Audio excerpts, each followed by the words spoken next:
everyone, in these set of videos you're going to join me as I go on a road trip to Caithness, where I'll be staying for a week and exploring all the different things you can do in the area. Now, this is the first time that I've travelled this far north. Previously, before I started my YouTube channel, I had gone to Fort William, but that wasn't anywhere near here. We're on the east coast, we're at the very tip of Scotland, and we're going to show you exactly what you can do, and most of the activities cost absolutely nothing. So you can see here on the big map, we're going past the bottom of those mountains and halfway up at the Cairngorms, so we're going to stop at Aviemore, and then we're making our way all the way through, almost to Wick, and at one point we are going to go to John O'Groats. That's a spoiler alert for you. This is just me reminiscing and watching back the video and letting you know what I felt at the time. This was on our way to Perth, so just as the land starts to get higher, you'll see that the mist comes down. I have been here quite a few times, and you'll find that in the autumn or in the early spring, it's always covered in mist, so it looks quite atmospheric. There's Copper, who's enjoying looking out of the window, and to be honest, he just wanted to go to sleep for the whole journey, but he had to put up with us listening to some music.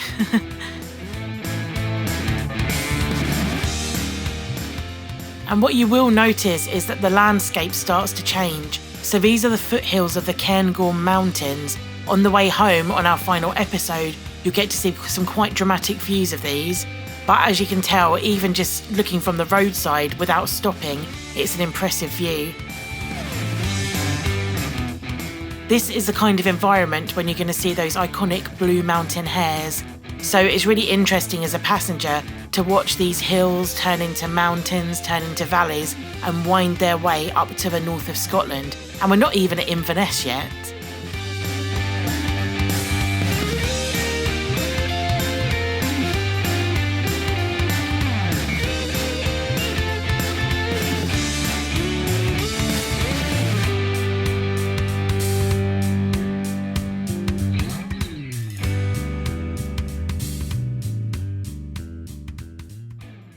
This is us in Aviemore, and the reason I was filming is because I've not been here before, and I assumed it would be a lot of these lodges that you can see there on screen and a lot of modern houses, but actually up the main high street there were these really, really intricate gable ends on the grey stone houses, and I thought they looked really nice. That's the Findhorn Viaduct. Now, the reason why I'm laughing is that when you look on Wikipedia or anything, it's supposed to be really, really impressive, and I guess it would be if I was standing closer, but it just didn't seem like anything apart from a normal bridge.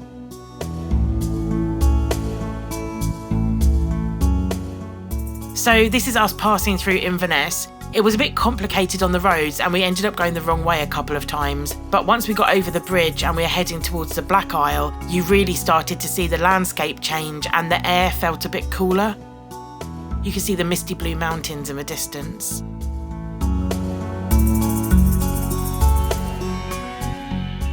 This was a really weird part of the journey because I'm from Kent and we travel to Norfolk quite a lot, and it really reminded me of that kind of where you can see just cornfields, and I know it's on the coast, but it almost was like an English kind of countryside.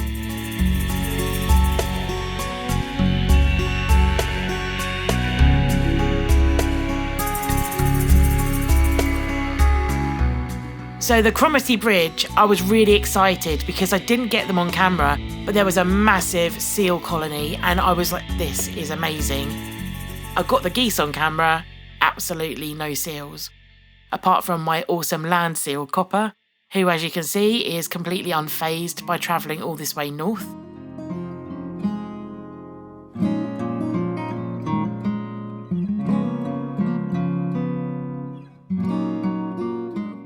On the map, this bridge is kind of the last bridge that takes you up to where we were heading, and it was really, really impressive. The land kind of spread out, it became less hilly, and it was just flat with all these patches of water, and I just couldn't explain. Everything looks slightly different compared to where we are in lowland Scotland. You can see from the houses as well, apart from the different colour of stone, it actually looked a bit like the Lake District, where Alex and I had stayed in Kendal.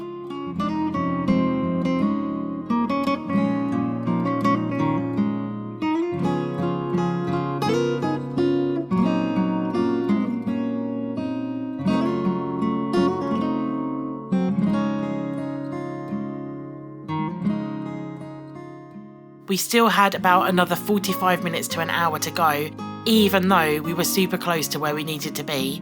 So we were going up on the A9, and that would take us all the way to where we were, because the A9 is part of their North Coast 500, and our cottage was literally on that road. It looks like on the map there's not too far to go, but in reality the road's really windy, it's picturesque, so we just decided to take it slowly.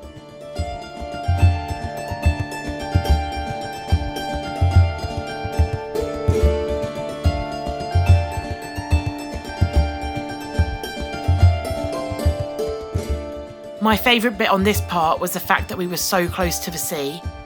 And although we couldn't see many seals or anything like that, the rocks started becoming a lot more dramatic, and we saw a lot more of these croft houses and these abandoned buildings as we were going up.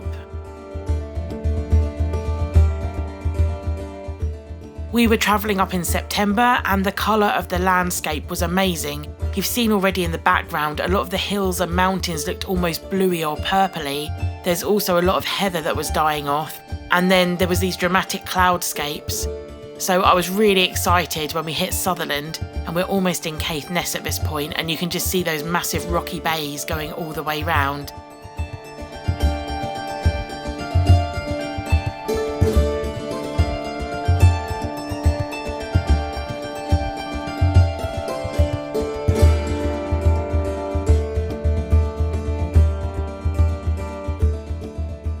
And there's our holiday cottage.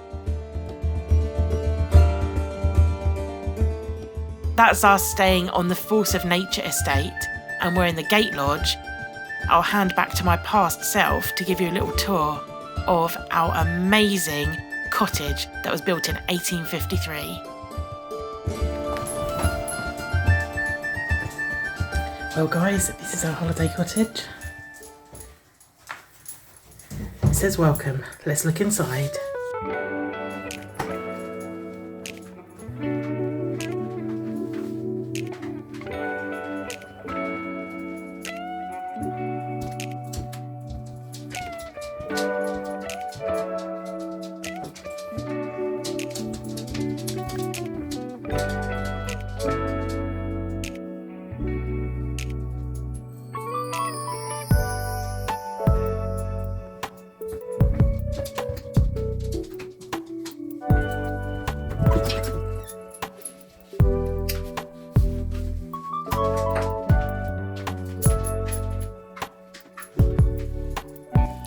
Oh wow,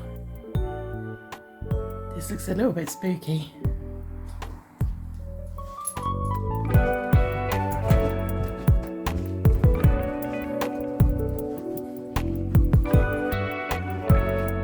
I approve of the owl picture.